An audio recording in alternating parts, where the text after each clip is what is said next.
Something strange is happening in Cleveland. A young quarterback who lit up the field with one of the most impressive preseason performances has suddenly vanished from the spotlight. One minute, he's the fan favorite, the breakout star everyone's talking about. And the next, he's benched, slapped with a surprise injury, and pushed to the bottom of the depth chart. But here's the twist.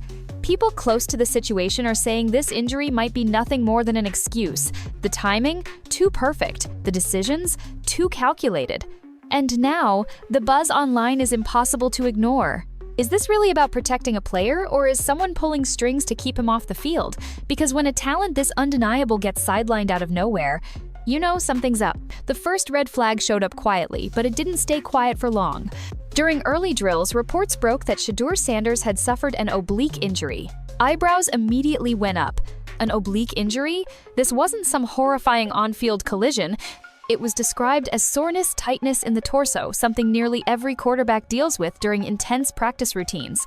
And yet, just like that, Sanders was removed from practice and shut down for the day.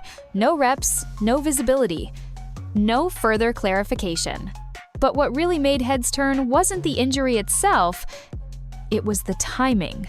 Because just days earlier, Sanders had delivered one of the best quarterback performances in the Browns' preseason lineup, outshining the competition with calm decision-making, quick footwork, and a clutch touchdown drive that had fans chanting his name. Every analyst had him on their watch list. Every fan was waiting to see him get more action in the upcoming game. Then suddenly, he's clamped behind a mysterious injury label that no one saw coming. According to sources close to Sanders, the term injury might be a little misleading.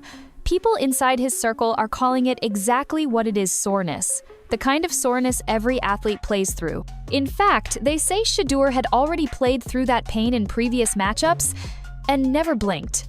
He powered through it like a pro and still delivered one of the most polished QB outings on the roster. So why now? Why would a franchise that supposedly values competition bench a young player over something so minor if it's real at all? The Browns haven't answered that question. Head coach Kevin Stefanski has simply repeated that Shedeur is being monitored and that his availability is up in the air for the next preseason game. But the timing couldn't be more suspicious, and fans have started connecting the dots. Because this isn't just about soreness.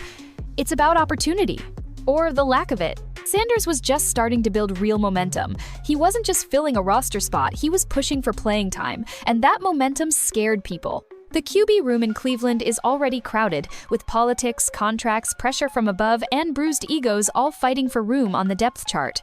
So when a fifth-round pick starts turning heads too early, that becomes a problem, not on the field, but upstairs. And it's not just the fans asking questions. Even analysts close to the league began to call this move what it looked like: a strategic benching disguised as medical caution. Let's be clear, no one's saying soreness should be ignored, but the NFL is filled with guys playing through minor pain every single day.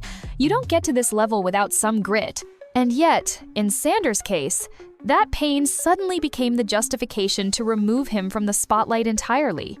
A player with rising hype gets shut down just long enough to slow the narrative down. Coincidence? Maybe. But the NFL doesn't run on coincidences. Not for long. Insiders say Sanders was shocked when he was told he'd be sitting out. Some even say he believed he'd be starting or at least rotating through first-team reps the following day. Instead, he was iced, hidden from view, suddenly labeled questionable, not just on the injury report, but in terms of his entire role with the team. What makes it even more puzzling is that Sanders showed no signs of discomfort before or after the game. No limping, no absences from film study, no skipped reps and walkthroughs. By all appearances, he looked ready to go, a guy gearing up for his moment. And that's why fans feel like this injury is really a cover story, a distraction, an excuse. Because if the Browns were serious about seeing what their quarterbacks can do on the field and not just protecting names already cemented in the depth chart, Shedeur Sanders would be playing. Period. Instead, they've pulled the plug just as the spotlight was getting brighter. And fans? They're not buying it. But this quiet move from the coaching staff set off a much louder chain reaction, one that would spark outrage, speculation, and even rumors of sabotage. And what happened next only made it worse. For a team supposedly built on competition, the Cleveland Browns made a move that stunned nearly everyone paying attention. They buried their best-performing quarterback. And no, that's not an exaggeration. Shedeur Sanders didn't just show flashes or hold his own. He flat out outperformed every other quarterback on the Browns' preseason roster statistically and visually. Quick reads, tight throws, poise in the pocket. He looked like a guy who was ready to compete. For real. Not just in the way coaches say that in press conferences actually compete for a job. Yet somehow, despite delivering a level-headed and high IQ performance, Shedeur found himself demoted to fourth string. Fourth, behind quarterbacks who were injured. Let that sink in. On the depth chart released just days after his breakout game, Sanders was ranked beneath not just the presumed starter, but also two other QBs who were still recovering from various injuries. Quarterbacks who weren't even expected to suit up anytime soon were placed ahead of him, while Shedeur was slapped with an oblique injury and shuffled to the background. That's not just odd, it's strategic. And fans caught it right away. The response online wasn't just confusion, it was outrage. Message boards lit up, social media exploded. Analysts began publicly asking questions. Because how do you place a healthy, high-performing quarterback behind injured players on the depth chart, unless you never really planned to let him rise in the first place? Some believe it's about protecting the system, that Stefanski doesn't want to disrupt the QB hierarchy already in motion. Others think there's fear brewing behind the scenes. After all, if a rookie or worse, a fifth-round pick from a high-profile family starts winning over fans and media, that kind of noise becomes impossible to mute. Especially in Cleveland, where quarterback controversy has practically become a tradition. There's also the politics aspect. Sanders isn't just a player, he's a name. The spotlight has followed him since day one. And while the media loves that kind of attention, some coaches, and possibly even some teammates, don't. Because when a loud name starts stealing headlines, it puts pressure on the coaching staff to respond. That pressure? It was starting to build fast. Then came a moment that threw everything into question. At a press conference following the preseason game, Stefanski was asked about Sanders. Instead of praising his performance or addressing the obvious hype, he pivoted. He said he wasn't focused on just one player, and that he was developing the entire quarterback room. Which sounds good, until you look at his actions. Because if that room is truly built on performance, then how doesn't the best performer get bumped up? Especially when one of the QBs listed ahead of Sanders had a multi-turnover game. Especially when another hadn't played a single down in preseason. Especially when fans made it loud and clear who they believed deserved another shot. But instead of embracing the noise, the Browns tried to drown it out. They quietly dropped Shedeur on the chart, offered no public explanation, used that conveniently timed injury to keep him off the practice field and out of sight, just long enough to kill the firestorm. Or at least try. But here's the thing. It didn't work. If anything, it added fuel. Because now, fans weren't just rallying for Sanders because of what he did on the field. They were rallying because of what was being done to him off the field. People started asking, is this really a fair competition? Or is someone making sure it never becomes one? And as that question kept surfacing, another one started to gain traction. Is Kevin Stefanski afraid to give Shedeur a real shot? If you're trying to deflect controversy, Kevin Stefanski's handling of the Shedeur Sanders situation might be the worst possible blueprint. Because from the outside looking in, this doesn't seem like a strategy, it looks a lot more like sabotage. Let's break it down. When pressed about the depth chart shakeup, Stefanski gave the kind of answer most fans have heard a dozen times before. He said the team is focused on developing the entire quarterback room and evaluating everyone throughout camp. At face value, that sounds reasonable. Coaches are supposed to say that. But here's the problem. His actions outright contradict his words. If it were truly about development and competition, then the guy putting up the best numbers would be getting more reps, not fewer, and certainly not being placed below injured players who haven't even suited up. That's not development, that's suppression. In fact, according to several reports, two quarterbacks ahead of Sanders hadn't thrown a ball in days. One hadn't even practiced fully due to lingering issues. Yet somehow, they remained ahead of a healthy, informed Sanders who showed out under pressure? That's not about depth. That smells like manipulation. But what would Stefanski gain from freezing Shedeur out? Well, think about the bigger picture. Shedeur Sanders doesn't enter a team quietly. He brings a spotlight, one that burns hotter than most rookies ever experience. He's young, confident, and yes, the son of one of the most influential figures in football. And with every snap, he's building his own legacy, separate from his father's, but that family name still carries weight. Now ask yourself, how many head coaches want that kind of pressure from a fifth-round rookie? With every successful rep, Shedeur isn't just proving he belongs, he's challenging the system. He's shifting the narrative, forcing fans and media to ask the one question every head coach hates to hear in the middle of preseason. Why isn't this guy starting? That kind of attention becomes dangerous for the status quo, for the veterans already holding their seats, for the front office, which may have made promises or long-term plans based on players who suddenly look less impressive than their backup. And worst of all, for Stefanski himself. Because if Sanders continues to rise, the spotlight shifts. It stops being about the team and starts being about the coach, the decisions, the favoritism, the politics. So, what's the easiest way to silence all that noise? Call it an injury, call it development, push him down the chart, control the reps, control the headlines, and wait for the hype to die down. But here's the kicker. It hasn't. In fact, the longer Stefanski sidelines Sanders, the louder the questions become. Even some veteran analysts have started calling it what it looks like: fear. Not fear of Sanders failing, but fear of him succeeding. Because if Sanders continues to perform at a high level, Stefanski is eventually going to have to make a choice: stick with a safe, familiar quarterback who keeps things predictable, or take a shot on a young talent who might completely shift the culture of this team. And that choice? It exposes everything happening behind the scenes. Some fans believe Stefanski's already made his pick, and he's now doing everything possible to protect it. Which makes people ask, is he really trying to develop the QB room? Or is he just doing damage control? Because from the way it looks, Shedeur Sanders is being shut out by design. And if that's true, then this isn't just about football anymore. It's about ego. It's about control. And most of all, it's about fear of what happens when someone refuses to play by the script. It didn't take long for the outside world to catch on. Once news broke that Shedeur Sanders had been sidelined first by a suspicious injury, then by a questionable depth chart, placement fans weren't the only ones raising eyebrows. Analysts, insiders, and former NFL players started speaking out. And when that happens, the narrative begins to shift fast. One of the loudest voices came from Dan Orlovsky, NFL analyst, former quarterback, and someone who knows exactly what's at stake when a guy gets boxed out.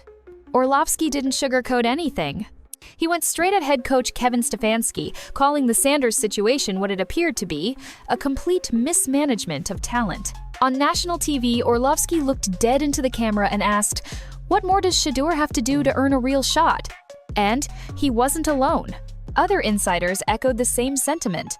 They pointed to Sanders' clean reads, his ability to move the chains, his calm under pressure, all traits Stefanski should have been craving in a developing quarterback, yet none of that earned Sanders even second-string reps. So, naturally, Orlovsky asked the only logical question left. If Shedeur has already outperformed the backups, why is he still being treated like a throwaway pick? Stefanski's response? Silence. Instead of backing up his decision with stats or game tape, the Browns coach leaned deeper into the injury excuse, saying Shedeur was still being evaluated and not likely to play. No acknowledgement of his on-field performance, no insight on future reps, just a cold deflection and a quiet cover-up. But if the plan was to kill the controversy by ignoring it, it backfired spectacularly. Orlovsky didn't let it go. Just days after his initial remarks, he went back on air and doubled down. This time pointing out that Sanders was dealing with nothing more than soreness and saying it was clear the Browns were looking for an excuse to keep him off the radar. His exact words? If Sanders can't get first-team reps after that performance, what are we even doing here? That hit a nerve with fans and even some within the league. Because here's the truth, most coaches won't admit. Once the media turns their attention to a coaching decision, it becomes much harder to keep things quiet behind the scenes. For Stefanski, that meant the spotlight wasn't just on Sanders anymore, it was on him, on his decisions, on his leadership philosophy, on what exactly he was trying to accomplish by keeping a standout rookie glued to the sideline. Public pressure started mounting. The injury narrative started to crack. Fans exploded on social media, demanding answers from team media reps, beat writers, anybody with access to the locker room. Even neutral analysts began asking if this was about development or just about maintaining control. And in the middle of it all, Shedeur stayed silent. No statements, no interviews, just quiet focus. But the silence only made the storm louder, because everyone watching could feel it. This was no longer about practice reps or minor soreness. This was about how franchises handle young talent when that talent starts making waves too soon. About how coaches react when a late-round pick threatens the careful plan they've built around their guys. And about how messy things get when the media starts asking the questions the front office tries to dodge. Stefanski's refusal to directly address Orlovsky's points? That was a choice, and that choice sent a message louder than anything a press conference could fix. Because while the Browns tried to control the narrative, the media had already flipped the script. And for Sanders, things were about to reach a whole new level. Because what came next wasn't just media pressure, it was something much bigger, a full-on demand from fans across the league for Shedeur to be traded. By this point, the Browns weren't just facing a personnel issue, they were sitting in the middle of a growing storm. What started as a quiet roster decision had spun into a full-blown controversy, and it wasn't just media voices like Dan Orlovsky stoking the fire anymore. Fans across the league were demanding answers, not just from Stefanski, but from the entire Cleveland front office. Across social media, a single message kept echoing louder: "Free Shedeur." Frustration hit a boiling point when fans realized this wasn't just a one-time snub, it was becoming a pattern. Each day that passed without Shedeur getting meaningful reps, the outrage grew. And then came the moment that shifted the conversation from disappointment to something personal. According to NFL insider Mick Wright, Shedeur Sanders himself had started to feel the weight of the mistreatment. Behind the scenes, he was reportedly frustrated not just about being benched, but about how little clarity the team was giving him. There were even quiet, verified whispers that Shedeur had asked about a possible transfer if things didn't change. That's when the conversation changed from play him to move him. Suddenly, the entire fan base and even fans of other teams started floating trade rumors. One in particular began gaining serious traction: the Los Angeles Rams. And the logic made sense, almost too much sense. The Rams are coming off an injury-filled season. Matthew Stafford isn't getting any younger, and if this upcoming season is his last ride, the team needs a quarterback to develop quietly but efficiently behind the scenes. Shedeur, removed from the Cleveland chaos, could train without the weight of constant media noise. He'd have time, coaching, and space to grow. Wright even outlined it as a win-win-win. For Shedeur, it gives him a real shot at development. For the Rams, it provides insurance at QB with serious upside. And for the Browns? If they flipped a 5th-round pick into a 4th, they could call it smart business. No harm done. But that wasn't the only trade scenario floating around. Fans were pulling up quarterback depth charts from the Falcons, the Patriots, and even the Saints. Anywhere that could use a poised, mobile, and media-savvy quarterback started looking like a possible new home. This was no longer about playing time, it was about respect, because the way many saw it, Shedeur had earned more than just a roster spot, he'd earned trust. His preseason performance wasn't perfect, but it was better than the competition. More importantly, it was real. He showed discipline, leadership, and composure. And yet, none of it seemed to matter. And fans didn't miss that. They started tagging Stefanski in tweets, flooding Brown's content with comments like, "He's ready, you just won't let him be. You're killing his momentum. If you can't use him, send him to someone who will." And then came the signs that the pressure wasn't just external. Some insiders began reporting growing tensions inside the Browns organization. Staffers who wanted to see Sanders get a legit shot were reportedly being ignored or outright dismissed. The divide between Stefanski and team ownership had started to show. Because one person in the Browns front office wasn't on board with benching Shedeur, team owner Jimmy Haslam. According to multiple sources, Haslam was deeply impressed by the early fan reaction to Sanders. He saw a young quarterback stirring up real energy, a rare thing in Cleveland, and didn't like seeing that momentum crushed. Some even believe Haslam made it known behind closed doors he did not want Shedeur traded. And just like that, the situation went from controversial to combustible. You now had a head coach refusing to play a rising talent, a player quietly pushing back, a growing fan movement demanding action, and an owner who'd clearly taken a side. This wasn't just a quarterback battle anymore, it was the beginning of a power struggle. And if Stefanski thought he could simply wait it out and let the media storm pass, he was about to learn something the hard way. This storm was just getting started. With the Browns refusing to budge and Shedeur Sanders stuck on the sidelines, the focus started to shift from frustration to escape. If Cleveland wouldn't give him a real opportunity, maybe someone else would, and that's where things got interesting. Rumors began swirling about a possible trade, not just fan-made mock drafts or Twitter speculation, but actual insider buzz. And the team at the center of the conversation? The Los Angeles Rams. It started off subtle, a few NFL reporters mentioning that the Rams were monitoring the situation. Quiet chatter, no direct offers, just whispers. But in the age of 24, 7 News, anything whispered long enough becomes a headline. And before the week was over, those whispers had turned into a full-blown conversation across sports media. Would Shedeur Sanders be better off in Los Angeles? Actually, yeah, he might be. The logic here is hard to argue with. Matthew Stafford is entering the twilight of his career. Retirement isn't a matter of if, it's when. And while the Rams have backup options, none of them bring the upside, mobility, or brand value that Shedeur offers. He's raw, yes, but he's coachable, confident, and calm under pressure. And most importantly, he's ready to be molded. That's exactly the kind of asset you want stashed while planning for the post-Stafford era. Even better? In LA, there's no need to start him tomorrow. He'd have time, mentorship, space to grow quietly in a real quarterback development system. No media mobs asking if he should start. No misleading injury reports. No last-minute exclusions from the depth chart just to avoid shaking things up. And for the Browns, believe it or not, they could win too. If Cleveland flipped a 5th-round pick for a 4th in return, even a conditional one, they'd make a measurable gain, financially and roster-wise. It would give Stefanski back full control of his quarterback room and silence the daily distraction that Shedeur's presence has become. But that's where things get tricky because not everyone in Cleveland wants him gone. As we mentioned earlier, team owner Jimmy Haslam sees potential, not just in Shedeur's arm, but in the electricity he brings to the franchise. There's a buzz when Sanders is involved, something the Browns haven't had in a long time. And while Stefanski may want less noise, Haslam knows exactly what Sanders brings in future ticket sales, viewership, and brand heat. So now comes the dilemma. Do the Browns hold on to him and try to bury the media pressure even if it tanks morale and divides the locker room? Or do they cut ties, admit they never really planned to use him, and let another coach turn him into something special?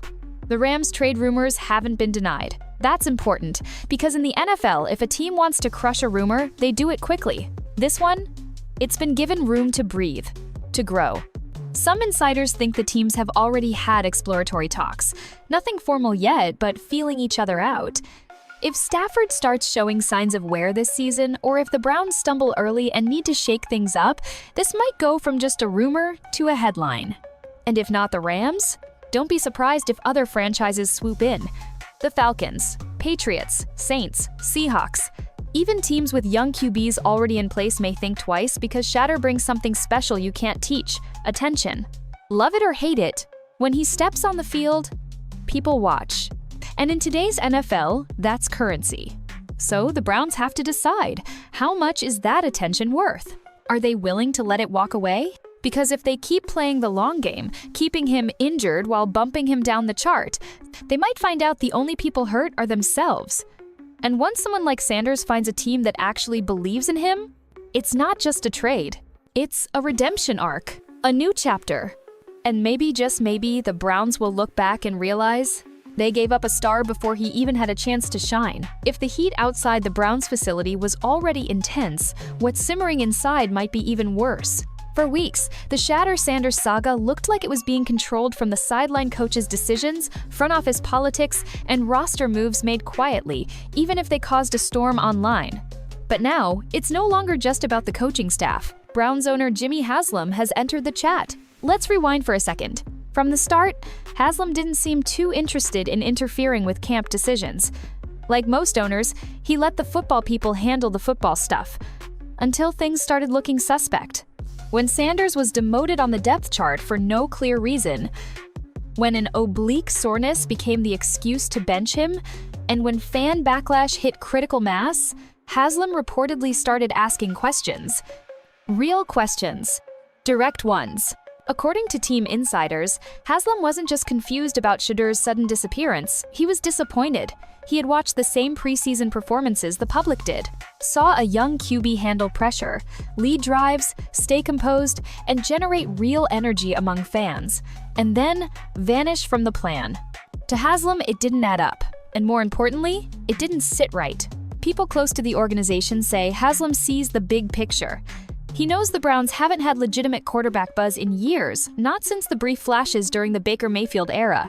And while franchise QBs don't always emerge from day one, the great ones all start by getting one thing: a fair shot. Haslam apparently doesn't believe Shedeur got one.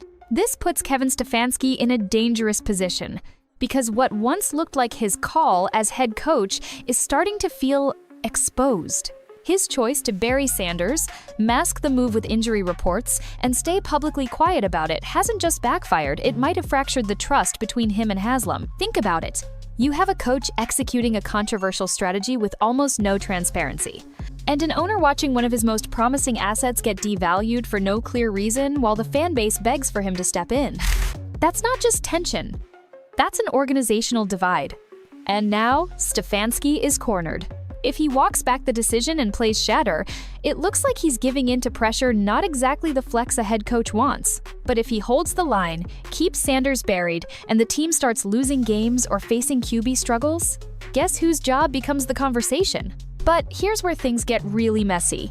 Because while Stefanski and Haslam might be seeing this QB situation from very different angles, the locker room? It's paying close attention too. Veterans are noticing the double standards. Younger players are seeing what kind of treatment awaits those who rise too quickly. And Shedeur? He's kept quiet publicly, but those who've seen him behind the scenes say it all: he's frustrated, tired, and slowly losing faith that Cleveland ever truly wanted him. That's not just bad vibes, that's a recipe for a locker room split.